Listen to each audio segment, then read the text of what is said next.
Bom, vamos dar continuidade à nossa aula, então, de anatomia do pescoço, hoje falando do compartimento visceral, né? Nesse caso, envolto pela bainha pré-traqueal, ok? E parte, né? Vocês vão ver depois na prática que essas bainhas, elas se envolvem.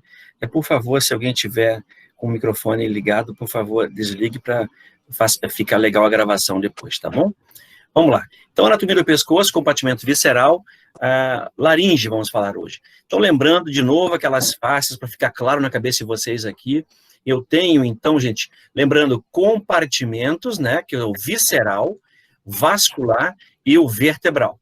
As faces que envolvem, então, eu tenho uma face que é superficial, essa envolve, então, a musculatura anterior do pescoço, principalmente o esternocleidomastoide, se projeta envolvendo alguns músculos suprainferioides, e aí ela se estende lateralmente e posteriormente, envolvendo musculatura, camada superficial do dorso.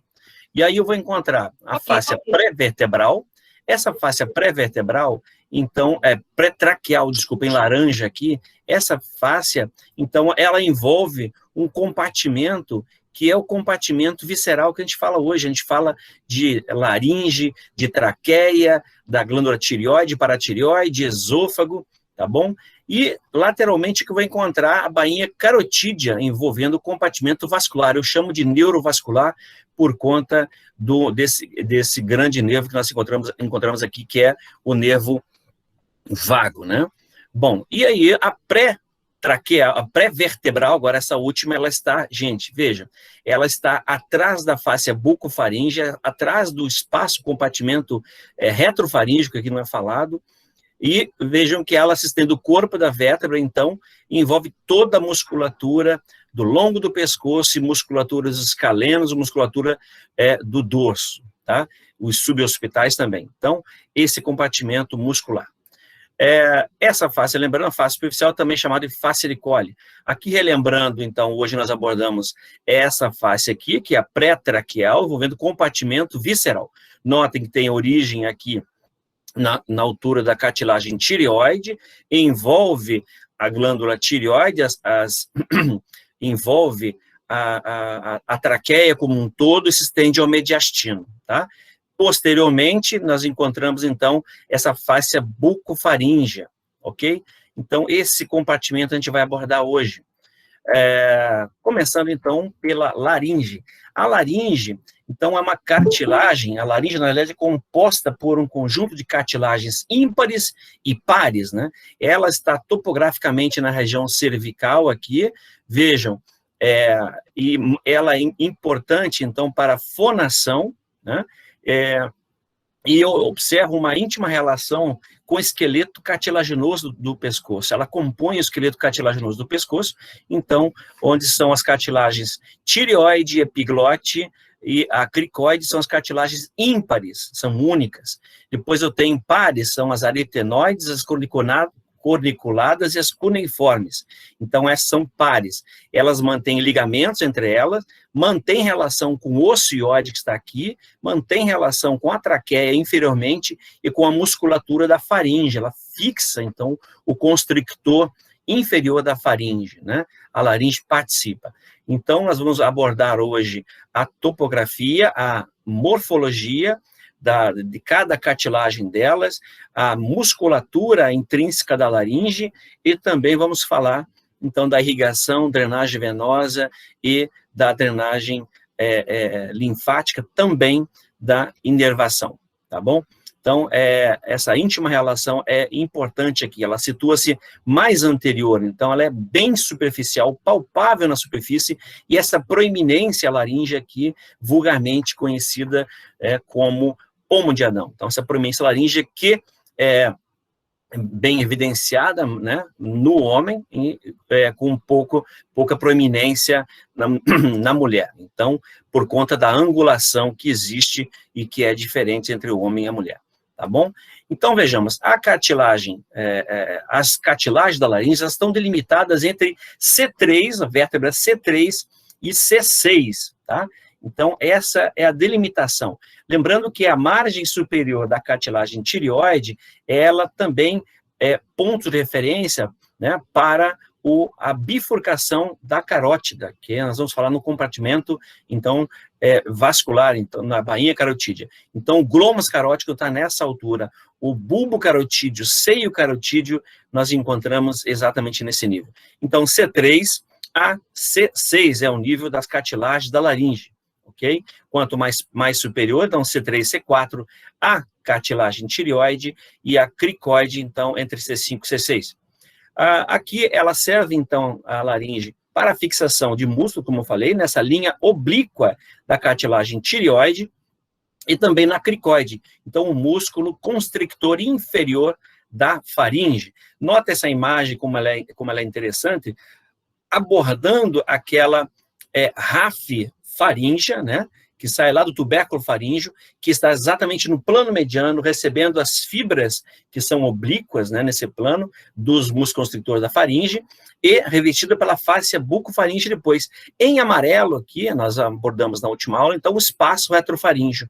Então, olha a extensão dele aqui, né, em relação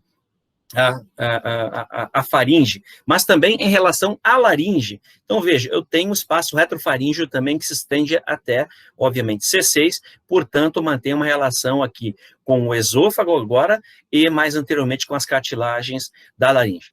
Essa imagem mostra claramente, então, os pontos de fixação do músculo da faringe, que já falamos, o constrictor superior, o constrictor médio e o constrictor inferior. Tá? Nessa outra imagem aqui, nós conseguimos visualizar a relação da laringe com outros segmentos da cabeça e do pescoço, cavidades, né? Então, veja, a cavidade nasal, em íntima relação com a nasofaringe, né? A cavidade bucal com a orofaringe, e aí a sequência da faringe, a laringofaringe, né? Esse segmento. E aqui, então, anterior, veja, tem uma coluna impérvia, né, para passagem de ar. Então, veja, composta pela laringe. E um elemento importante, uma delas é a epiglote para o controle, então, da entrada e saída de ar da laringe, da traqueia. E o segmento, então, via respiratória. Então, a laringe, essa região, também serve como via respiratória, né? E exatamente aí eu vou separar na laringe um segmento superior, que nós chamamos de vias aéreas superiores, das vias aéreas inferiores. Isso é importante pelo tipo de micro-organismo patogênico, às vezes envolvendo essas vias, e, obviamente, para a escolha do antibiótico, tá? Então, essas relações são importantes. Novamente aqui, nivelando lá com C6, né? Veja, eu tenho aqui a cricoide, né? E acima a laringe, a outra cartilagem da laringe, que é a tireoide, posteriormente a faringe. Nessa outra imagem, então, abaixo disso, a traqueia. Então, um ponto de referência aqui, a proeminência do processo estiloide, de C6 e C7, é uma referência mais ou menos na superfície, para você entender onde está a laringe, ok? Então, vejamos, na anatomia de superfície aqui, olha como é proeminente aqui, essa proeminência laringe da tireoide, né? E palpável, inclusive, a incisura da cartilagem tireoide. E essa angulação também, toda palpável, né? Nessa outra imagem, então, logo abaixo, eu consigo perceber, palpando nessa proeminência laríngea, se eu desço o dedo um pouco, eu vou encontrar uma depressão. Essa depressão, então, é criada pelo ligamento cricotireoide, e logo abaixo, um pequeno anelzinho, né, nessa depressão, nessa margem inferior dessa depressão, eu vou encontrar, então, a porção anterior, o anel, que seria, então, a da cricoide. Tá bom? E aí, então, esse espaço é muito importante clinicamente, até cirúrgico. Quando eu palpo na superfície a proeminência laringe, logo abaixo eu encontro essa depressão, eu estou exatamente nesse espaço cricotireoide, e aí é uma via de acesso que nós podemos utilizar para fazer uma cricotireostomia. Tá? A gente vai ver isso no cadáver, como podemos usar uma caneta BIC. E isso nós podemos ficar tranquilos, porque eu estou abaixo das pregas vocais. Então, eu posso perfurar aqui, o meu limite posterior aqui a essa via de acesso é a cavidade infraglótica. Então, eu posso empurrar a caneta de medo que vou bater lá na parede posterior da cricoide e não vou lesar estrutura nenhuma da prega vocal, tá bom? Então, isso é inteligência, eu posso... Pois não? Desculpa, eu sei que você não gosta de perguntar agora, mas só fiquei curioso. Qual é a fonte dessas imagens, professor? No final falar, essa aqui são do Gray, tá? Do Gray. tá bom? Depois, no final, eu vou passar toda a referência para vocês. Então, vejam, aqui eu tenho essa via de acesso. Então, tranquilamente, posso fazer uma cricotirostomia. Para médicos não cirurgiões, é sugerido em livros, né, que utilizem a cricotirostomia em vez da traqueotomia, porque a traqueotomia tem que abordar um pouco melhor e tomar cuidado com a tireoide, tá bom? E os vasos podem variar aí, as tireoide e a ímã. Então, veja, logo abaixo, palpando essa proeminência da cricóide, eu vou encontrar, então, o primeiro anel traqueal da traqueia. Então, uns 2 ou 3 anéis, isso pode variar um pouquinho, né? Alguns 3 ou até 3 ou 4 anéis da traqueia são cervicais. Por isso, a gente faz traqueotomia aí, tá bom? E lateralmente a esse plano, então, se eu achei a proeminência laríngea, logo abaixo, a cricoide, lateralmente eu vou encontrar quem? A glândula tireoide, os 2 lobos da tireoide, tá bom? Então, talvez não palpável o istmo da tireoide, mas os 2 lobos eu consigo palpar. Então, vejamos, nessa imagem aqui do Scandalax, né, eu tenho o limite, então, da nossa tireoide, que a primeira cartilagem vai abordar C4 e C5, tá? Especificamente C4 e C5. Isso pode variar um pouquinho por conta daquele biotipo que nós falamos, das variações cervicais entre nas etnias, né?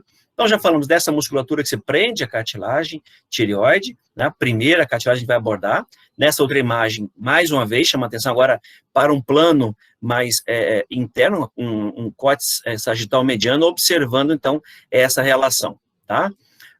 Vamos começar, então, falando dessas cartilagens, né? Deixa eu voltar aqui, por favor. A primeira, então, cartilagem ímpar que a gente vai falar é a tireoide.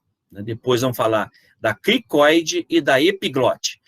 Temos que abordar esse osso sesamoide, que é o osso ióide, tá? De extrema importância para a fixação da cartilagem tireoide pelo ligamento. Então, a gente olha uma decoreba, é o prefixo fixo, da onde vem para onde vai. É da tireoide, vai para o ióide, então, membrana tireoióidea, tá? E vejam que esse osso ióide também é importante para a fixação dos músculos. Nós já conhecemos os supraioides e os infraioides. Então, a gente vai abordar nos trígonos mais à frente. Essa cartilagem tireoide mostra uma articulação sinovial, aqui importante, com a cartilagem cricoide. Tem mobilidade, sim, durante a construção da fala, deglutição, tá? Então, o osso ióide, veja, ele apresenta um corno maior, um corno menor, são essas projeções, né? Então, e um corpo, tá bom? Então, corno maior, corno menor, e aqui o corpo. Esse corno menor se prende ao ligamento estiloióide, depois vamos ter aquele músculo também estiloióide, tá? Ele acaba acompanhando. E ajuda a gente a identificar a migração também como ponto de reparo de feixe vástago nervoso. Tá bom? Então, aqui abordando as vias aéreas superiores a partir da laringe, dessa primeira cartilagem aqui, a partir da laringe, então, exatamente aqui eu vou ter um espaço, né, supraglótico, um espaço infraglótico, ou também chamado aqui de vestíbulo da laringe, e aqui eu tenho exatamente no meio o ventrículo da laringe. Então, esse ventrículo da laringe, ele é o ponto anatômico de separação de vias aéreas superiores de vias aéreas inferiores, tá bom? Então, vamos às cartilagens. As ímpares, quais são? Tireoide, cricoide e epiglote. Tá? Vamos falar agora da tireoide. Observem a cartilagem tireoide, ela tem um formato de um escudo greco-romano, onde eu tenho 2 paredes laterais, né? Ela é aberta posteriormente, e essas paredes, elas têm uma margem superior e uma inferior. Elas se unem no plano mediano, né, numa proeminência, criando uma angulação bem mais evidente no homem. Essa angulação, então, esse ponto de encontro eu chamo de proeminência laríngea, e na margem posterior, então, tanto superior quanto inferior, eu vou apresentar os cornos, corno superior e corno inferior, tá? E o corno inferior, principalmente, mantém uma íntima relação com a cricoide, fazendo com que ocorra aqui a articulação. Então, ela se prende ao osso ióide pela membrana tireoióide, como eu falei, né? Então, e na parte anterior, essa membrana ela é mais espessada, apresentando, então, um ligamento, tecido conjuntivo fibroso denso, que é o ligamento tireoide mediano, tá? Então, ela apresenta também uma abertura que é importante quando for falar de irrigação e inervação da laringe, essa abertura para o nervo, então, o ramo interno do nervo laríngeo superior e a artéria também associada, tá bom? O ocioide também serve de ponto de fixação para a epiglote, por um ligamento que se estende tanto lá de baixo até aqui em cima, que é o ligamento ilioepiglótico. Então, na realidade, se prende aqui a face posterior do corpo do ióide, o ligamento ilioepiglótico, então do ióide à epiglote. Então, ele é um ligamento que dá uma certa restrição para a epiglote, tá bom? Aqui em maior detalhe, nós observamos, então, essa lâmina esquerda, essa parede lateral chamada de lâmina esquerda e lâmina direita. As duas lâminas se encontram, então, criando, então, uma proeminência laríngea, com a margem superior de cada lado, as duas margens se encontram na proeminência, criando, então, uma incisura tireoide superior, e vamos encontrar uma incisura tireoide inferior.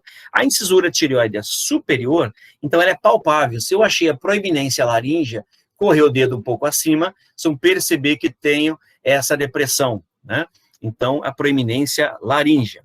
Agora, nessa face lateral dessas lâminas, né, vejam que eu tenho uma linha aqui, chamada de linha oblíqua. Num ponto superior, o tubérculo superior da tireoide, e vou ter um tubérculo inferior da tireoide. Ali na frente a gente vai saber por quê. Então, essa linha oblíqua, onde se fixa, então, o músculo constrictor inferior da faringe, né? E aqui acima do tubérculo, então, vou ter uma projeção que é o corno superior, e aqui embaixo o corno inferior. O corno superior, ele mantém relação, então, com ligamentos tireoideos laterais.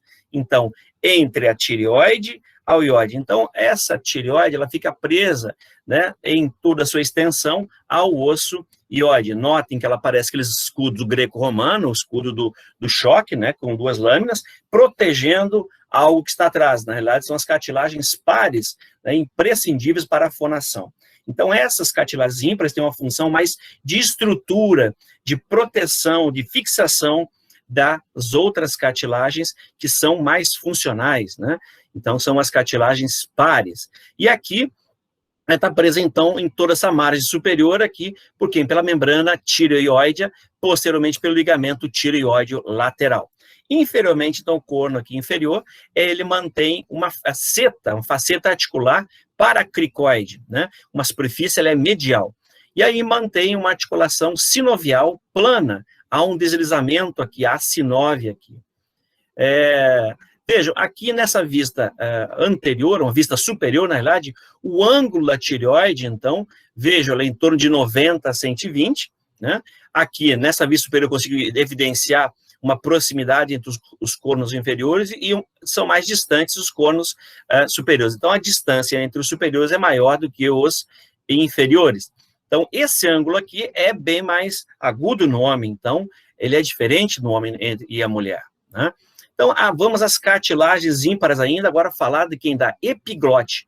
A epiglote é essa lâmina aqui cartilaginosa, né, que se encontra presa pelo ligamento tireoepiglótico aqui, e ela tem, na sua extensão, nesse tubérculo epiglótico, ela vai apresentar, então, aquele outro ligamento, que é o ilioepiglótico, né? Então, prende-se a cartilagem tireoide na face posterior da proeminência e se prende pelo ligamento, então, tireoepiglótico e se prende ao ocioide pelo ligamento ilioepiglótico. Ela é toda furada, né? Então, veja aqui, para a transição de vasos, né, e também nervos, aqui, então, a superfície posterior, que é essa aqui, ela apresenta esse tubérculo posterior, onde se fixa o ligamento ilioepiglótico, está presa aqui, né? Nessa imagem eu consigo ainda visualizar a superfície, né? Não estamos falando ainda de cricoide, mas já visualizo aqui duas facetas articulares, nesse caso, que a gente acabou de falar, para a tireoide, corno inferior aqui. Depois, duas facetas superiores, a gente vai falar para as aritenoides. Então, nessa vista posterior aqui, da laringe, e uma vista anterior, essa é a configuração que eu tenho, né? Na vista anterior, a cartilagem tireoide aqui, com seus cornos inferiores e superiores, a margem superior com a incisura, proeminência laringe, a membrana tireoidea, e lá atrás, em marca d'água, então, eu consigo visualizar a epiglote, que aqui eu vejo melhor, ela presa, então, pelo ligamento tireoepiglótico. Nessa vista também eu consigo visualizar aqui a superfície articular, que eu falei agora, para as cartilagens que estão em cima, as pares, são as aritenoides. Então, vejam, eu tenho uma articulação também, um ligamento aqui, crico-tireoide, aqui fixando o corno, né, reforçando a cápsula articular aqui dessa articulação entre a tireoide e a cricoide, tá bom? Essa é uma vista, então, geral da epiglote. Aqui, observando mais uma vez, ela presa ao ocioide, então, pelo ligamento ioepiglótico, e para o ligamento tireoepiglótico, então, que controlam esse movimento aqui, limitam esse movimento da epiglote. Quando ocorre, então, a deglutição, o mecanismo de deglutição, os músculos constrictores da faringe tracionam, né, eles estão presos à tireoide, acabam elevando a tireoide na deglutição. Observem isso no espelho, esse mecanismo, e aí, quando eleva a epiglote, ela acaba fechando a glote, né, tocando na rima na glote, para que o que for deglutido passe da faringe para o esôfago, tá? Então, essa imagem aqui é bem legal, mostrando essa transição.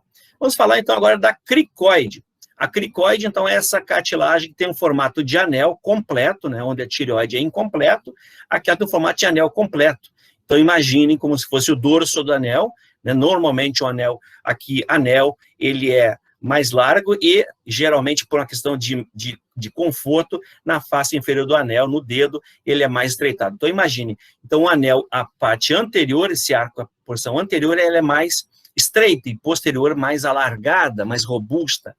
Então, está aqui, mantém uma íntima relação com quem? Com a tireoide, que está acima, apresenta um arco, e na parte posterior chamamos de lâmina. Então, esse anel posterior, lâmina, e o anterior, de arco. Notem que tem duas superfícies articulares, que são chamadas de faceta articular para a cartilagem aritenoide, as duas aritenoides, são pares, e aqui a superfície lateral a ele, né? Então, eu encontro a faceta para o corno inferior da cartilagem tireoide, tá? Então, preso a tireoide pelo ligamento cricotireoide e preso aqui ao primeiro anel traqueal, pela uma membrana, um ligamento também aqui, que esses abaixo são chamados de ligamentos traqueais, aqui vou chamar ligamento traqueocricoide, ou cricotraqueal, que é o primeiro aqui, tá? Então, essa é a cartilagem ímpar cricoide. Numa vista posterior, observamos que existe uma crista posterior e duas depressões para a fixação de músculos, os músculos intrínsecos da laringe, que vão acionar, então, a laringe. A gente vai falar já. Então, os cricoaritenoides, então, sai daqui da cricoide, há uma cartilagem aqui que é chamada de aritenoide. Cricoaritenoides saem aqui, então, dessas depressões, tá bom? Que é uma vista, então, posterior superior da superfície articular para a cartilagem aritenoide e lateralmente, de novo, para a cartilagem, o corno inferior da tireoide. Nessa imagem agora, vamos abordar as cartilagens pares, as cartilagens que alguns autores trazem como funcionais, né?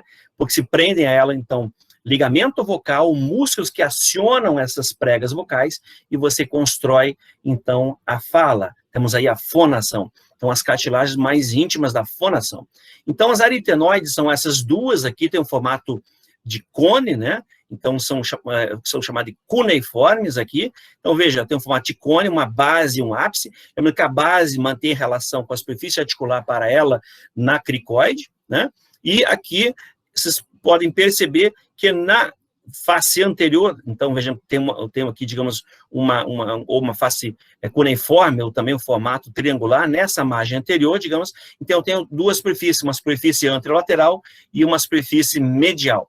Então, na superfície anterolateral tem depressões que nessa imagem conseguimos visualizar.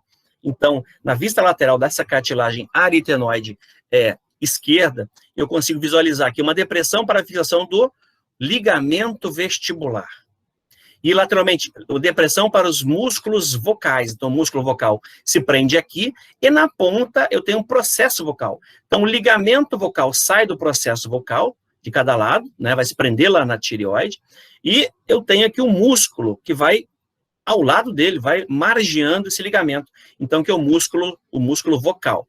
Isso, eles são tensos, né? Então, vulgarmente chamado de cordas vocais, né? São as pregas vocais, também chamadas de cordas vocais. Isso que geralmente utiliza, esse termo, são os músicos.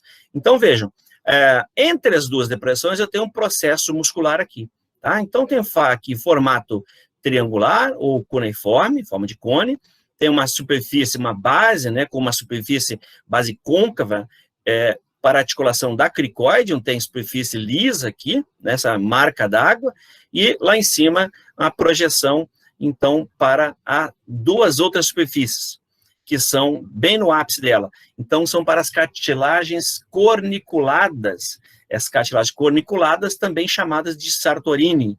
Então, se encontra aqui. Então, nessa cartilagem aritenoide, eu tenho superfícies articulares para as aritenoides e para a cricoide, tá bom? As outras depressões, então, para a fixação de músculo. Agora falamos das cuneiformes. As cuneiformes são essas mais altas aqui, são presas à membrana aqui, que a gente, então, parece que estão voando, né? Então, vejam, essas cartilagens cuneiformes também são chamadas de cartilagem de Morgani, ou alguns autores trazem como cartilagens de Vriesbeck. Então, Vriesbeck também apresenta o ligamento lá no joelho, que vocês vão aprender em anatomia do joelho, né?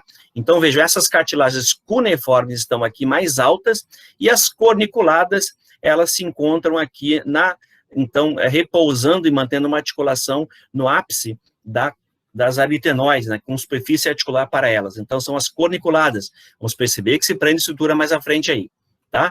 Então, os movimentos cricotireoides, quais são? Então, eu tenho aqui, olha só, em marca d'água, a aritenoide, né, com seus ligamentos de cada lado, cada aritenoide, o ligamento vocal, e aqui a articulação cricotireoide. Essa articulação cricotireoide, então, cria alguns movimentos que são antero-inferior, então, movimento antero-inferior, como fosse movimento eu diria que braço de bomba, tá? Movimento de braço de bomba no mecanismo, então, da fonação e deglutição. Nessa vista agora medial, uma relação entre a cricoide e a tireoide, vamos abordar um pouco mais. Se eu falei que a aritenoide ela tem um processo vocal, da origem, então, a um ligamento vocal de cada lado, cada uma delas, se prendendo na face posterior dessa proeminência da tireoide, e vejam, aqui embaixo eu tenho a cricoide. Entre a membrana, então, esse ligamento vocal, até aqui embaixo, eu vou encontrar um ligamento cricotireoide, né? Então, vejam, desculpa, ele não tem relação com o ligamento aqui. Só para lembrar, então, que esse ligamento forma uma parede lateral, que é o ligamento cricotireoide, tá? E mediano aqui, o cricotireoide mediano. Então, isso forma aquele arcabouço da margem inferior da tireoide sobre a margem superior da cricoide, tá? Então, fechando esse espaço, que é um espaço cricotireoide. Nessa vista superior, então, as articulações cricoaritenoides, também sinoviais, entre a cricoide daqui embaixo com as aritenoides, né? Então, se faz movimentos de adução e abdução, um deslizamento, né? Uma translação lateral medial. Então, adução e abdução, também chamada de rotação medial e rotação lateral. Eu falo abdução e adução porque na abdução ela abre a glote, né? Então, para expiração, para inspiração, e na adução ela acaba fechando, sobretudo no momento da fonação, da construção da fala. Aqui está o movimento, então, desse ligamento. Obviamente, quem faz são músculos que estão aqui atrás, né? Então, são os cricoaritenoides, e também o músculo vocal continua aqui lateralmente, mas principalmente os cricoaritenoides. Então, vejamos, aqui, esse local é um local, então, de passagem de ar, né? É via respiratória, via aérea, e também de passagem de outros elementos, nesse caso, fumaça, né? Cigarro. E aqui, nessa imagem, eu consigo visualizar uma radiografia, essa coluna, e eu consigo dizer exatamente onde eu estou na laringe, gente. Por quê? Porque a coluna de ar aqui, ela o quê? Se estreitou, né? Então, vou voltar aqui para vocês observarem. Ela está estreitada. Então, aqui eu estou na altura da laringe, né? E aqui embaixo já a cavidade infraglótica, traqueia, ok? Então, nessa coluna de ar eu consigo já visualizar. E se eu tenho uma massa cervical aqui, uma tumoração, essa coluna de ar está desviada. Então, vejam, agora vamos separar os espaços da laringe. Então, vejam, eu tenho uma porção superior, né, chamada, então, de supraglótica e infraglótica. E nessa linha infraglótica, eu tenho 3 locais de via de acesso cirúrgico, né? Eu falei para vocês, a cricotirostomia entre a tireoide e a cricoide, estou abaixo da prega vocal, então não há problema. Se eu uso uma caneta Bic, vai no máximo tocar lá atrás, só não posso introduzir com muita, numa emergência, óbvio, sempre numa emergência, gente, tá? Na rua, se eu tenho conhecimento, eu posso salvar uma vida, uma obstrução aérea. Então, no máximo, a caneta vai tocar aqui na cricoide posterior. Aqui a traqueotomia alta, né? Ela fica logo abaixo da cricoide, ou uma traqueotomia baixa, né? Então, são duas vias de traqueotomia. A alta, eu tenho aí ter cuidado com o lóbulo piramidal da tireoide, variações vasculares aí, com matéria e tireoide íma, né? E a porção baixa aqui, também para não ter acesso à cavidade torácica. Então, voltando aqui às nossas cartilagens, né? Vejam, eu tenho a tireoide, uma vista superior, tenho a epiglote.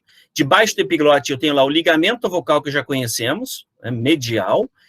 Lateralmente vou encontrar um ligamento vestibular saindo daqui do ápice, daquele processo da cricoide, no ligamento vestibular, né? E vejo que o ligamento, então, vocal, ele é mais baixo do que o ligamento, considerando que isso aqui é uma pirâmide, essa aritenoide, o ponto mais alto. Então, o ligamento vestibular e aqui embaixo o ligamento vocal. Obviamente, eu vou ter aqui uma membrana, né? Vocês estão vendo? Então, aqui embaixo eu vou encontrar, entre o ligamento vocal, lá embaixo, e a aritenoide, eu tenho o ligamento cricotireoide, né? Então, vejam. E aqui superior eu vou ter a membrana quadrangular. Então, essa membrana quadrangular, ela se estende daqui desse ligamento vocal até o ligamento vestibular. Vocês vão perceber que vão criar, então, aqui um espaço, né?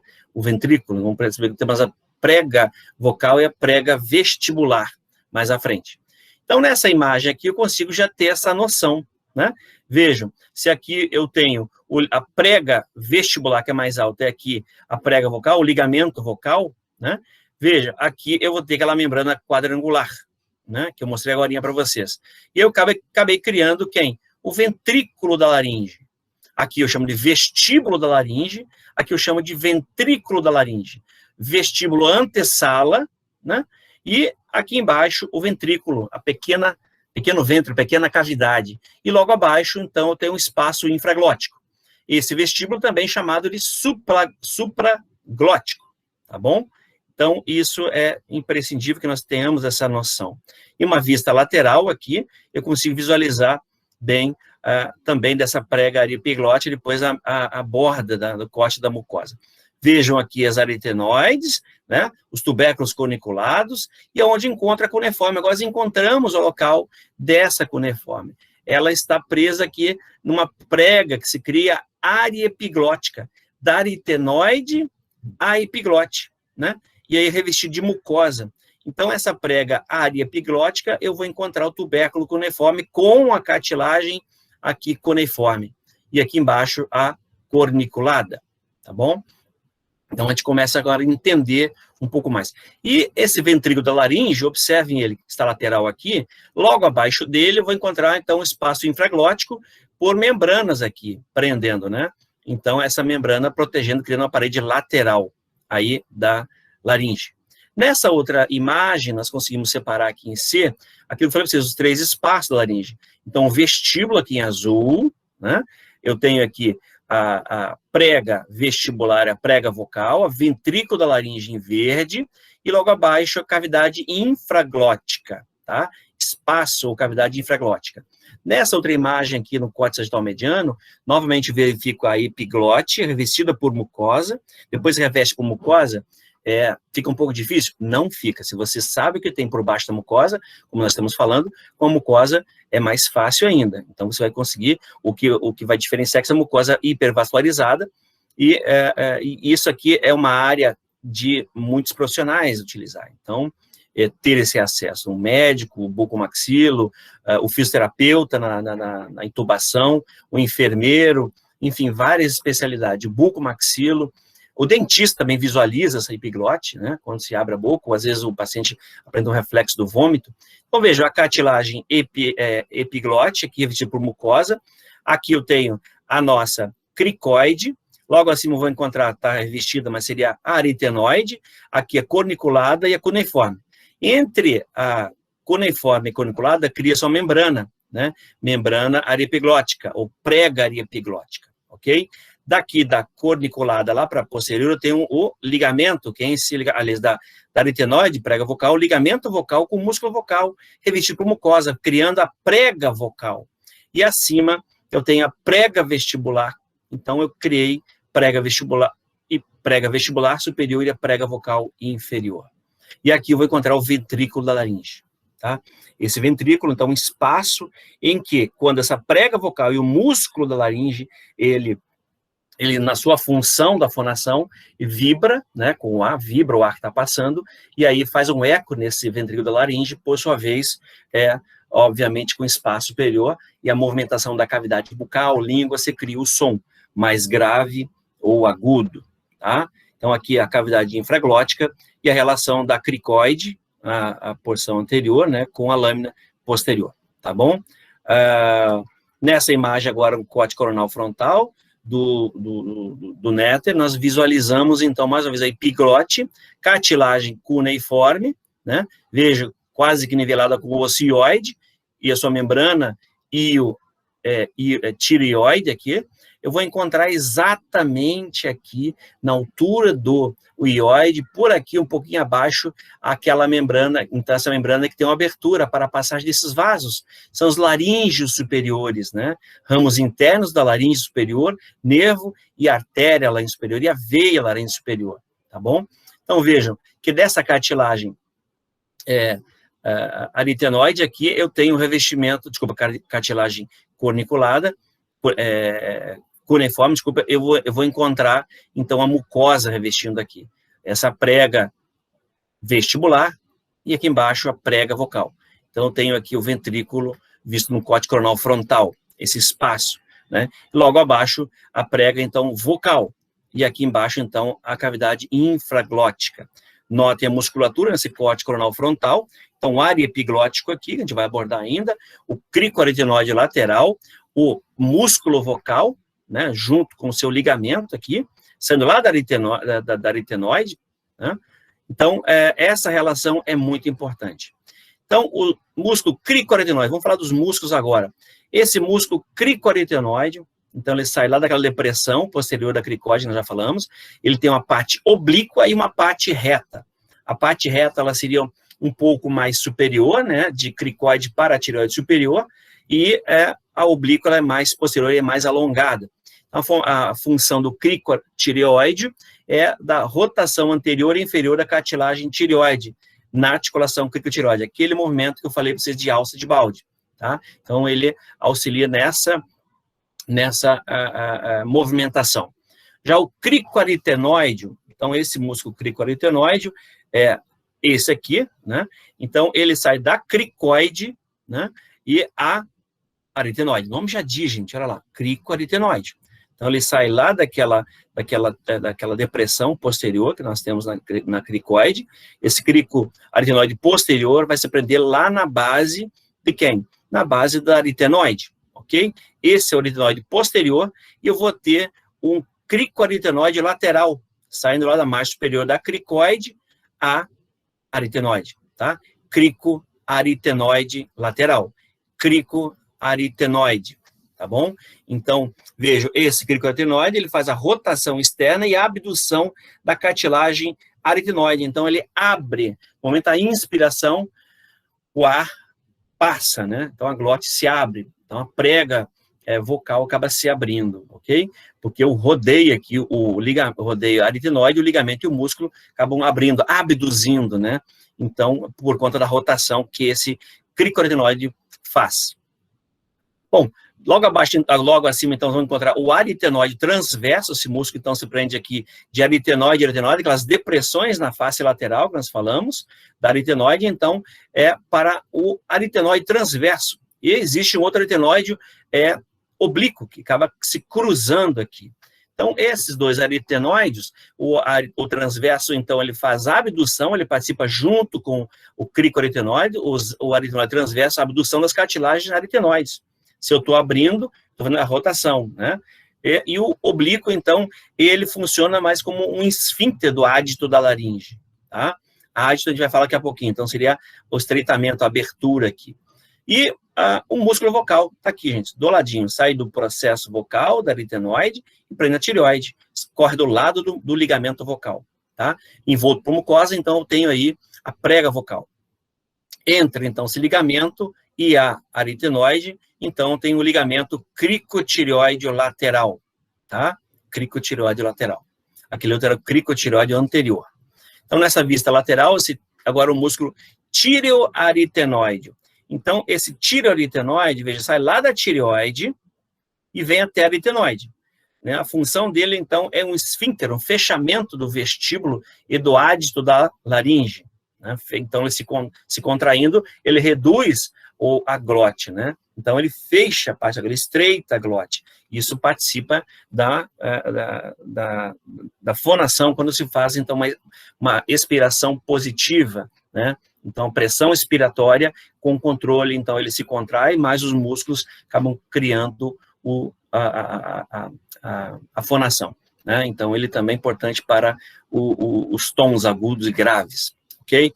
Então, vejam, esse músculo aqui, agora, o último, né, esse músculo, então, a parte, o aritenoide oblíquo, nós não havíamos falado, então, tem o transverso e o oblíquo. O oblíquo tem uma tendão que se continua aqui para cima, que é uma parte ariepiglótica, né, músculo aritenoide oblíquo, ele se continua aqui, então, essa parte ariepiglótica, vai lá da epiglote até aqui, portanto, envolto aqui por uma membrana, formando aquela membrana ariepiglótica, tá?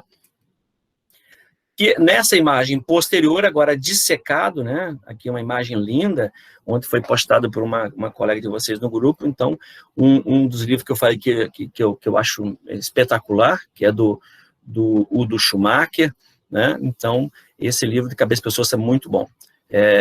Veja, nessas imagens, então, a relação lá do véu palatino com a faringe, mas nosso objetivo hoje é aqui, a laringe, né? Então, veja que o cricoaritenoide posterior, o aritenoide transverso, nós falamos agora do aritenoide oblíquo, né? E a continuação dele, e lá em cima, vejam, então, o estilo faríngeo. Lembrando que eu tenho lá também aquele músculo estilo faríngeo, né? Sai do processo xiloide a faringe, e se prende também nessa relação. Essa imagem mostrando a ação da cricoaritenoide, né? Veja o movimento, então, quando ele se contrai, acaba abrindo a prega vocal aqui, e quando ele volta ao plano normal, né? Aqui, nesse caso, agora, o cricoaritenoide, ele, relaxando, ele faz a adução, o fechamento da glote, da rima da glote, tá? Então, o cricoaritenoide é o cara importantíssimo para o fechamento e abertura da rima da glote, né? O transverso também, como nós falamos aqui, o transverso e o oblíquo aritenoide, então está aqui o oblíquo e o transverso, eles fazem esse movimento, então, de aproximação também, tá? E o tireoaritenoide, vejo, então, ele estreita essa relação aqui no momento ele acaba encurtando, né, com o relaxamento da prega vocal. Aqui algumas funções nós já falamos, agora observando na superfície, isso revestido, então, por mucosa, né? Veja as pregas vocais aqui, né? A prega vestibular mais alta, a prega ariepiglótica, né? Então, note a epiglote aqui, e aqui a rima da glote, né?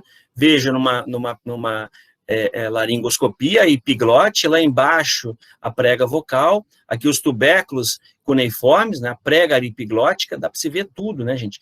Então, aqui embaixo eu estou no espaço supraglótico ainda, né, que é essa imagem aqui eu já estou ainda no supraglótico, notem que aqui eu tenho a prega vocal, lateralmente eu vou encontrar o ventrículo da laringe, e aqui na fonação. Então, isso aqui eu tenho na respiração tranquila, né, e numa inspiração forçada, né? E aqui, na fonação, então eu tenho já um estreitamento aqui das pregas, ok? Que a gente acabou de falar, olha só. E a rima da glote fica bem estreitadinha para construir a a fala, e o fechamento com esboço. Vejam as pregas vestibulares também fechadas. Aqui, a epiglote, e olha o momento de fonação. Tá? E a deglutição é esse outro momento, então a epiglote, ela fecha. Esse movimento da epiglote, né, fechando aqui, ele é constante, né, com a respiração. Ela fica se movimentando. Então, na inspiração, ela se eleva, na expiração, ela meio que fecha. Então, vejam vocês que quando eu vou entubar um paciente, eu tenho que esperar um momento, ficar com um tubo nessa região aqui, né? Esse paciente aqui, na realidade, ele não é essa forma que eu visualizo, o paciente, ele está deitado, seria o inverso disso, então eu visualizo a epiglote, e aí eu fico com um tubo exatamente aqui. Quando ele abre numa inspiração, eu entro com um tubo aqui, e tomar cuidado para não lesar as pregas vocais. Mas às vezes acontece formar algum calo, né? Um tecido conjuntivo fibroso, que por conta de muito tempo de uso de tubo orotraqueal. E aí, por isso é substituído. Hoje em dia, fica um tempo só e depois substitui para traqueotomia, quando o paciente fica muito tempo internado. Olha, então, o que seria adito da laringe? É toda uma região que, entre a prega-área epiglótica, a própria epiglote, então, essa área aqui de limite, né?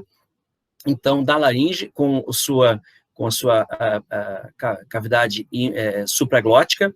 Então, entre a epiglote e a cavidade supraglótica, é o vestíbulo. Então, aqui é o adito da laringe, né? E aqui, como eu falei para vocês, vejam aqui alguns nódulos, né? Nódulos de prega vocal, pode ser cantor de garagem, pessoal que não tem um trato, um cuidado com a fala, professor também pode desenvolver. Aqui é um pólipo hemorrágico, né? E um cisto também pode ser evidenciado aqui, tá? Numa laringoscopia. É comum também edema de laringe, veja como acaba se fechando, isso aqui é uma reação alérgica, pode acontecer. Quem viu aquele filme do Macaulay Culkin, O Meu Primeiro Amor, ele morre no filme, né?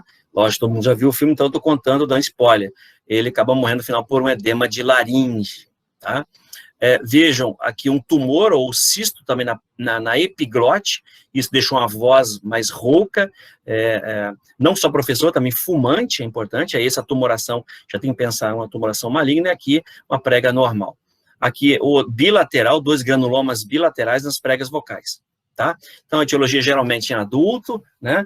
Tubo endotraqueal, falei que pode desenvolver esses nódulos, né? No caso benigno, e causando também, pode causar uma erosão, uma lesão, uma fístula nessa região, tá bom? Aqui, agora, papilomatose nessa região, já estou na cavidade infraglótica, papilomatose, eu encontro aqui na traqueia um pouco a mais, né, papiloma vírus. Então, para estar aqui, ele não era para estar aqui, ele está em outra região, imagine por que ele chegou aqui, isso é fácil de entender, né? E aqui um verrucoso, um carcinoma verrucoso. Veja como ele é diferente o aspecto daquele cístico, né, arredondadinho, benigno. Então, já verrucoso, ou uma alteração mais brilhosa, também irregular, um carcinoma escamoso, ok? Bom, a laringe, ela é inervada por quem? Ela é inervada pelo ramo externo do nervo laríngeo superior e o laríngeo recorrente, o seu ramo anterior e posterior. Desculpa, vamos voltar. Opa. Aqui. Então, veja, o laríngeo superior está aqui, ramo interno, né?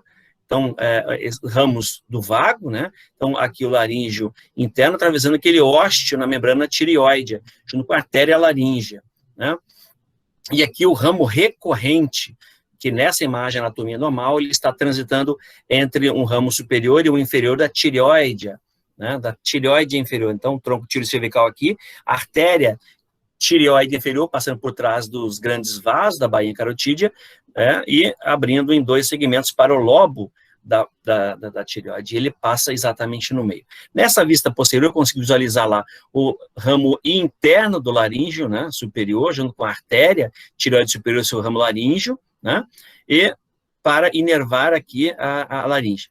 E aqui embaixo um ramo externo, pegando então a faringe, né, e também vai deixar aqui, através do recorrente, laríngeo recorrente, né, que nós temos aqui saindo no lado direito, debaixo do tronco braquicefálico, né, da bifurcação aqui do tronco braquicefálico, e no lado esquerdo de lá da aorta, lembrando que o laríngeo recorrente é maior, então tem que o vago esquerdo e o vago direito.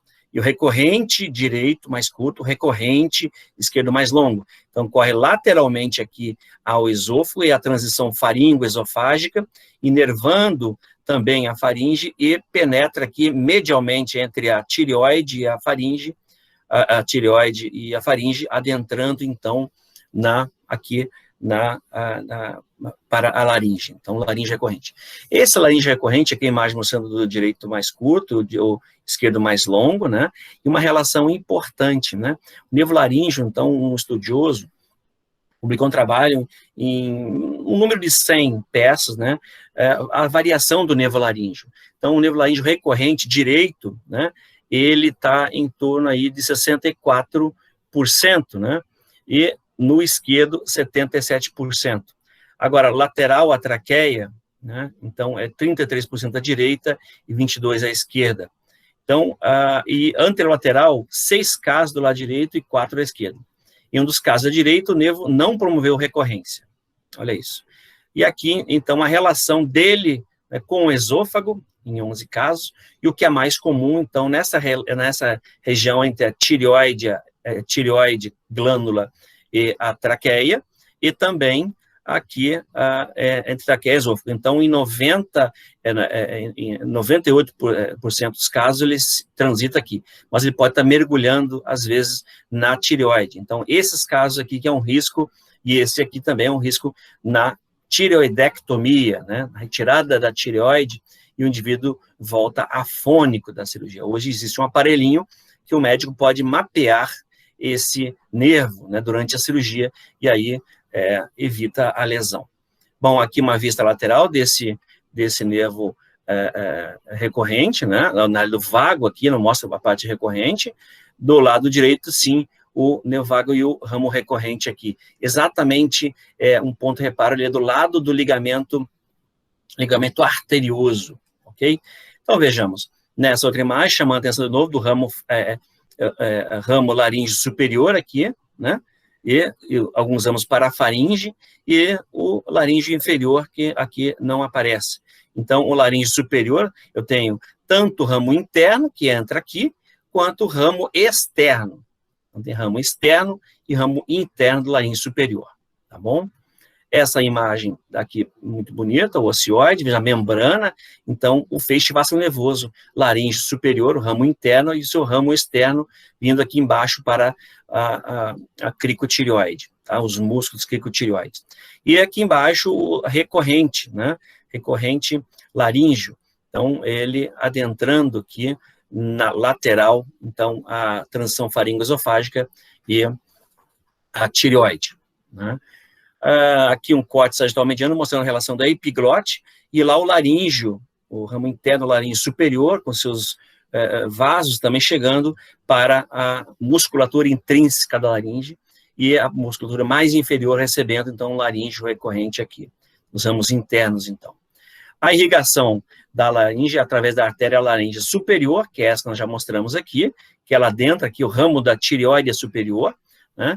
Um ramo cricotireoide, laringe externa, então veja, aqui essa tireoide superior vai dar um ramo aqui, laringe externa, né? Exatamente por aqui. E a laringe inferior, né, que ela é mais posteriorizada, ela vem do tronco tireocervical. Então, tronco tireocervical, a tireoide inferior irrigando a glândula tireoide e vai emitir raminhos para cá, tá?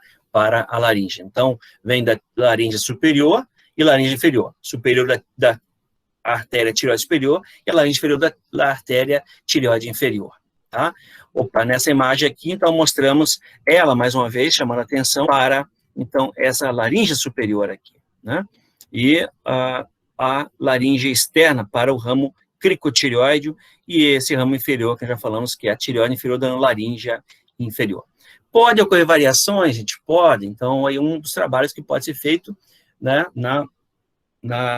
com trabalho de conclusão de curso, verificar as variações, se essa mesmo Platzer, né, um autor anatômico, que tem livro, Anatomia de Platzer, ele descreve, então, a variação que da artéria tireoide inferior, ela saindo do tronco tireocervical, né, vejam aqui, por trás aqui da vertebral e da carótida interna, né, normal, ou ela tendo um ramo tireoide anterior e uma posterior aqui, se dividindo, né? Uma anterior e posterior, ou também um ramo que passa, então, à frente da subclávia, abrindo aqui.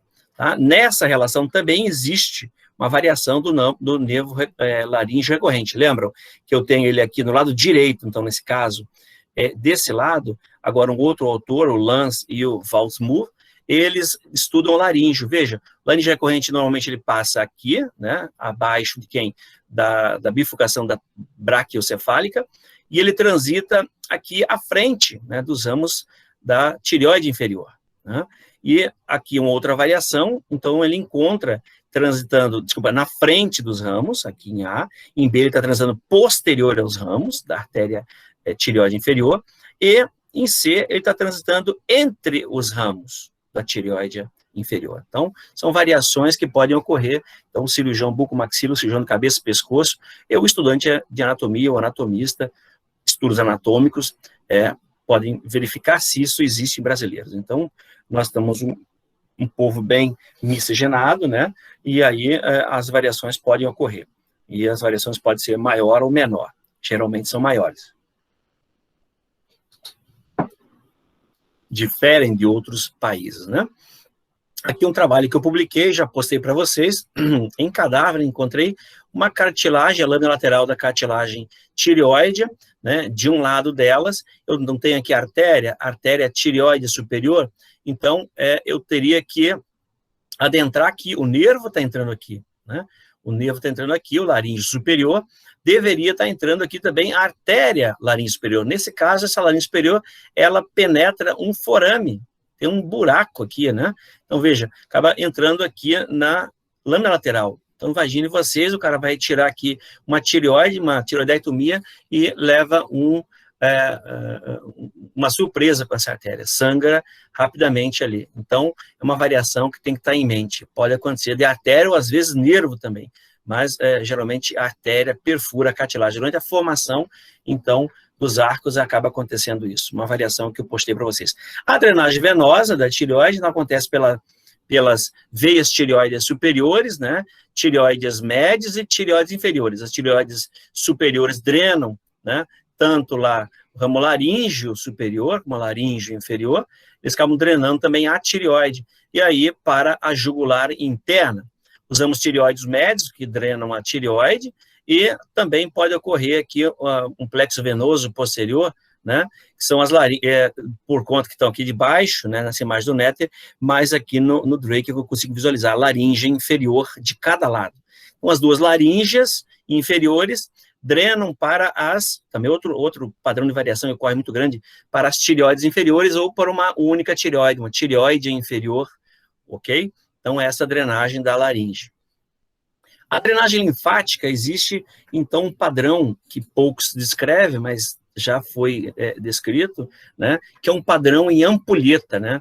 Então, eu tenho essa linfa drenada para os linfonodos júgulos digástricos, são os mais profundos aqui, os jugulares, e vejam, eu tenho aqui uma rede de vasos que são contribuintes e se afluem para formar os grandes coletores aqui de linfa para esses linfonodos, tá? Então, forma um aspecto de ampulheta.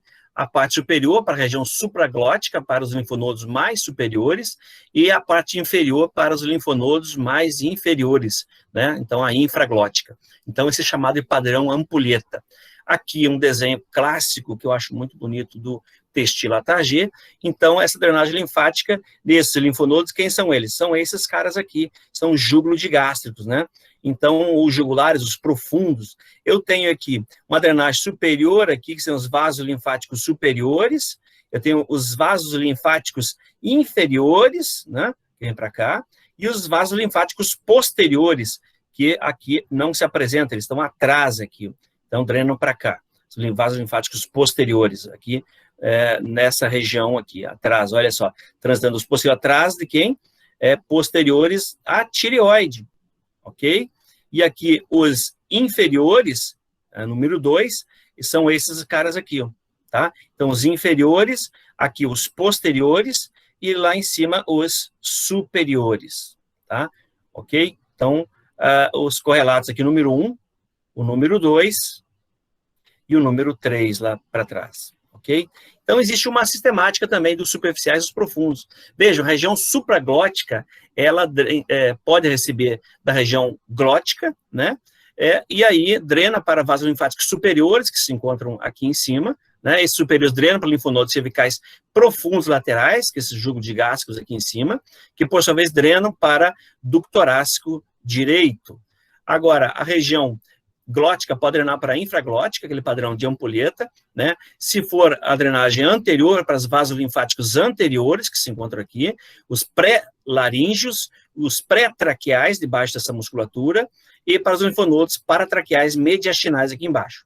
Já, se for ramo posterior dessa infraglótica, pode drenar, então, para os linfáticos posteriores que nós falamos, os linfonodos cervicais profundos, laterais, inferiores, e os supraclaviculares.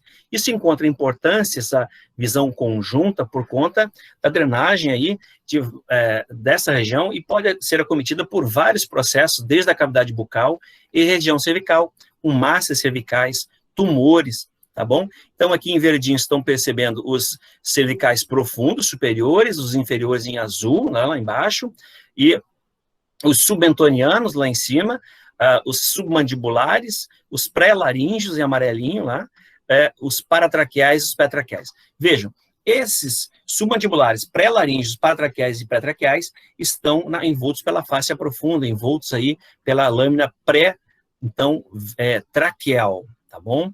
E os cervicais profundos, eles mantêm uma relação, então, aí com a bainha carotídea. Vejam, é importante falar disso, então, por quê? Veja, algumas metástases para os linfonodos cervicais de carcinoma de laringe é importante, né? O câncer supraglótico, por isso que o padrão ampulheta é importância grave. Então, o local, lesões da face laríngea da epiglote, prega vestibular em ligamentos, 75% dos casos acontecem, então, na face laríngea da epiglote, né? Lesões do ventrículo, então, dos casos, 30% a 50% evoluem para metástase dos linfonodos. Então, no ventrículo, linfonodos, ok? O câncer infraglótico, 70% a 75% dos tumores são laríngeos, né? São tumores laríngeos. O local mais comum é na margem livre das pregas vocais, eu mostrei para vocês um verrucoso, né? Dos casos, menos de 5% evoluem com metástase para linfonodos. Lesão rara, menos de 1%, né? A clínica precoce de espineia, seguida de disfonia, porque por fato de ele crescer e comprimir, diminuir a coluna de ar. Dos 25% evolui para metástase dos linfonodos dessa região. Bom, o compartimento visceral. Tá? Vamos falar agora do compartimento visceral. Esse compartimento visceral ainda, né, já falamos lá da laringe, agora ao lado da laringe, envolto pela mesma lâmina facial, vamos falar de tireoide e paratireoide. Então, essa imagem mostra o compartimento, que nós estamos falando, compartimento visceral e a lâmina, então, pré-traqueal, envolvendo agora o visceral por conta disso, por conta da tireoide, das paratireoides, do esôfago. Vamos falar, então, aqui agora desse compartimento, né? E aqui envolto por essa face, que já falamos, a pré-traqueal, ok? Nessa imagem, corte axial, evidenciando, então, a glândula tireoide, né? Aqui ela com seus dois lobos, e no terço médio desses lobos, uma relação íntima entre os lobos, então, o istmo, que passa à frente da traqueia. Isso pode ter variações, ela pode ter um formato de U, um formato de H, ou simplesmente dois lobos independentes, sem um istmo no meio, cruzando a frente da traqueia. Então, envolta aqui por essa cápsula, por essa bainha, né? Então, ela tem uma face que envolve a própria glândula, né? E eu tenho, então, aqui uma cápsula externa, né? E, por sua vez, algumas glândulas aqui paratireoides são posteriores, são inclusas, variam, geralmente de 4. Então, aqui a lâmina, veja como está muito íntima do compartimento vascular, tá? Essa imagem aqui é bem representativa, então, na altura de C6. C6 é o limite, mais ou menos assim, topográfico da tireoide. Importante que eu sei que exatamente eu estou transitando aí na metade da tireoide. Ela transita entre C5 a C7, né, podendo variar pelo seu tamanho. Então, aqui tem dois lobos, o lobo esquerdo e o lobo direito, né, as relações são muito importantes, então, intimamente com a a cartilagem tireoide, com a cricoide, com parte da traqueia, né? E ela mantém relações, então, com a carótida, né, bilateralmente, que ela é posterior a esse lobo, esquerdo, tem um polo superior e inferior, mantém uma relação com o homoioide, o ventre aqui anterior dele, então, cruza a tireoide, mais anterior, mais posterior, então, a carótida. Né? Lá posterior, recebendo, então, um ramo tireoide inferior, mantém relação. Outra relação importante que eu vou encontrar aqui, que é anterior, é essa cadeia aqui nervosa simpática e com seu gânglio cervical aqui, médio, gânglio cervical médio, mantém relação, podendo ter relação com o gânglio cervical inferior, o cérvico torácico estrelado, tá? A tírio cervical, então, vejam que aqui também eu tenho essa relação com o nervo laríngeo recorrente, que já falamos, e do lado dele é importante que nós vamos encontrar, então, aqui essa cadeia simpática. Posterior a ela, né, mais medial a esses lobos, eu vou encontrar uma relação com o esôfago cervical. Então, as glândulas tireoides, elas são irrigadas, já falamos, pela artéria tireoide superior, né, e pela artéria tireoide inferior. A tireoide superior, ela, então, é comum para a laringe e para a tireoide, abrindo um ramo posterior e um ramo anterior. A tireoide inferior sai lá da subclávia, do tronco tireocervical, né, portanto, ramos cervicais e ramo tireoide inferior, que nutre esse polo inferior e as paratireoides também, e envia um ramo para a laringe, que estão vendo aqui, né, para a laringe, então, a laringe inferior, artéria. Principalmente irrigado por esses dois vasos. Pode ocorrer variação de ter ramo direto daqui da carótida comum, é raro, não é tão comum, tá? O que é mais comum, então, é esse primeiro ramo aqui, que é esse ramo, primeiro ramo da carótida externa, então, tireoide superior, né, e lá uma anastomose acontece a partir da subclave, pelo tronco tireocervical. Então, aqui acontece uma rede anastomótica, um circuito fechado da carótida com a subclave envolvendo a tireoide e a laringe, tá bom? Aqui essas variações nós já abordamos agorinha aqui na aula de laringe, então só para lembrar, já estamos falando dessas artérias, dessa variação do tronco tireocervical e do nervo. A drenagem venosa acontece, então, pela veia tireoide superior de cada lado, né, que também comunga o sangue vindo da laringe, e vejam, aqui eu tenho uma tireoide média, né, e as tireoides inferiores, que são bem claras aqui no néter, uma drenando para a braquicefálica esquerda, outra para a direita, podendo variar as duas para a braquicefálica, e ou uma tireoide inferior única, né, também drenando aqui, variando nessa braquicefálica ou no centro, tá? Podendo ocorrer até variações para a cava superior, tá bom? Então, essa drenagem venosa da tireoide. Aqui na outra imagem, vista lateral, onde eu encontro, então, esse plexo venoso, né? Aqui a laringe, laringe inferior, né? A tireoide, veia tireoide superior, recebendo a laringe superior, drenando as três para a jugular interna, tá bom?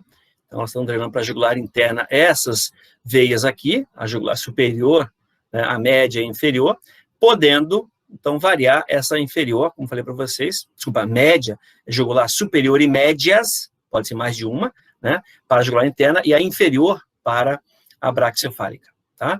Aqui a irrigação, já falamos, então, são ramos que vêm dessa, e essa relação importante, né, dos nervos, aqui já foi falado, dos laríngeos, que passam posterior e mediais a essa tireoide, que tem um aspecto aqui, então, de borboleta, né, também da letra U ou letra H, né, essa varia bastante na forma, ou podendo ser independentes dois lobos, porém, existe um lobo piramidal aqui no meio. Esse piramidal, ele é um resquício, então, do ducto tireoglosso, porque ela veio migrando lá de cima, foi descendo e se implantou aqui. Então, pode ser uma variação. Posso encontrar aqui uma variação desse piramidal com uma tireoide ectópica, né? Tendo ela tópica aí, mais um fragmento ectópico acima, né? Então, aqui numa foto cadavérica, olha a glândula, a transição como ela é estreitinha, o istmo, né? Do ladinho aqui, já transitando um pouco mais anterior à braquiocefálica, ok? Então, a glândula aqui. E a tireoide é inferior. Aqui, numa peça dissecada do Yokoshi, observamos claramente ela com um discreto formato em letra H, tá? Então, com istmo. Pode, como já falei, variar no istmo. Então, a inervação dela acontece por ramos do nervo vago, né? O parasimpático, então aí o laríngeo superior, né? Desculpa, pelo ramo laríngeo recorrente, laríngeo superior, ramos externos. Também parasimpático, né? Pode ser, nesse caso, o parasimpático do nervo vago e o simpático os gânglios cervicais aqui. Já falamos dessa variação que ocorre em relação à tireoide, lembrando então que em 8% eu posso, em 8 casos, desculpa, de uma casuística gigante que está não lembro exatamente, que está no livro do Scandalax, essa imagem, eu encontro aqui, em 8 casos, eu posso encontrar ela transitando, então, o nervo laríngeo dentro da tireoide, e medial, que é o mais comum, podendo ser posterior, tá? Bom, algumas malformações congênitas, já que estou falando de cavidade de compartimento visceral, é importantíssimo que possamos entender de algumas massas no pescoço. Isso é uma regrinha que eu achei bem interessante, também está no Scandalax, né, um livro de anatomia cirúrgica. Ele fala da regra dos 80 e a regra dos 7. Regra dos 80, veja, 80% das massas não tireoides no pescoço são neoplásicas, né? Então, o sítio, essas massas são de câncer. 80% das massas neoplásicas encontram-se mais nos homens. E 80% dessas neoplásicas são malignas, né? 80% das massas malignas metastáticas provêm de sítios primários acima da clavícula. Então, vejam, o sítio é muito próximo aí, né? E a regra dos 7, a massa por inflamação, ela só existe por 7 dias. A massa por neoplasia já existe por 7 meses. E a massa por defeito congênito existe por mais ou menos 7 anos, que aí, às vezes, é o período que é feito o diagnóstico. Às vezes, o diagnóstico precoce, às vezes, é complicado, ou, às vezes, um profissional não percebeu isso, né? Não com tanta expertise. E agora, na regra do 7, que pode variar um pouquinho os casos de síndrome de imunodeficiência adquirida, talvez modifique um pouco essa regra dos 7 aqui, tá? Então, veja, essas massas cervicais podem ser desde a migração da própria tireoide, né, em região ectópico, aqui na porção alta cavidade bucal, eu falei para vocês, uma ectopia aqui da tireoide pode estar nesse ducto que existe, que é um ducto tireoglosso. Ela é formada aqui nesses arcos superiores, migra para se implantar aqui embaixo. Pode ficar, então, nesse ducto que não é mais cego, na realidade está presente lá na língua, ou na base da língua, né? Ou ainda aqui mais abaixo, à frente da cartilagem, então, palpável, cartilagem tireoide, ou tópica, ou podendo migrar, então, para anterior, né, pela face. Olha a migração pela face. Então, essa face existe para migrar a tireoide, também porque não pode migrar abscesso, né, como nós já falamos das faces. E também pode migrar para o mediastino, a tireoide mergulhante, né? Então, vejam, aqui, essa tireoide, ela apresenta aquele ducto tireoglosso, né, persistente, ou, às vezes, uma pequena parte glandular, que é o lóbulo piramidal. Então, como já falamos, pode se implantar na base da língua, né? Aqui à frente da laringe, ou migrar para o mediastino, ok? Aqui uma imagem de uma criança, então vejam, é uma menina, e uma menina não tem uma proeminência laríngea tão alta assim. Palpa é uma massa móvel, né? Então, volúvel, né? E pode estar fixa, e uma cintilografia mata a charada. Outra aqui, essa ectópica. Então, olha só, cirurgião dentista abrindo a boca, às vezes pode identificar, isso aqui não é uma tonsila, né? Não é uma tonsila lingual, e sim, então, uma tireoide epiglótica, uma tireoide ectópica, né? Aqui um artigo que fala das variações, né, ela pode estar situada aqui, né, topograficamente, ao redor da laringe, mas pode apresentar, então, lobos acessórios ectópicos, né? Aqui à frente da tireoide, já falamos, né? À frente, então, lá da membrana tireoide e também mais alta aqui no músculo genioide, tá? São glândulas acessórias. O cisto branquial, outra massa cervical, tão mais comum em criança, vejamos aqui, é uma região que eu verifico na superfície, parece até mais inflamado, então não é uma massa bem envolta, né? Ela está mais superficializada. Então, vejamos, esse cisto ele pode está aqui na linha média, é por conta desse ducto tireoglosso. O tireoglosso é para a migração de quem? Migrar a tireoide, mas ele pode ficar esse ducto patente. A tireoide migrou, mas esse ducto fica patente lá no foramicelo da língua, transita, então, uma fístula, e essa fístula acaba podendo por criar no seu trajeto alguns cistos, né? Esses cistos aqui, na epiglótico, à frente da traqueia, né? Ou à frente, então, das cartilagens da laringe. Então, isso é um cisto branquial, tá? Então, fez uma imagem que nós já falamos aqui de cintilografia, a tireoide está tópica, então, opa, isso é um cisto, tá bom? Então, veja patente. Às vezes, tem alguns casos que ele é superficial, com abertura aqui, fistulado para a pele, e drena a saliva, tá? Aí é cirúrgico o tratamento, não tem como. É esse processo aqui, tá? Tem que dissecar ele até na sua base e fechar, tá bom? Um cisto branquial aqui, então anterior, né? Ou pode ser lateral, aqui já é um higroma, já é outra história. Veja, fechadinho, aqui encapsulado e geralmente grande. É um cisto branquial.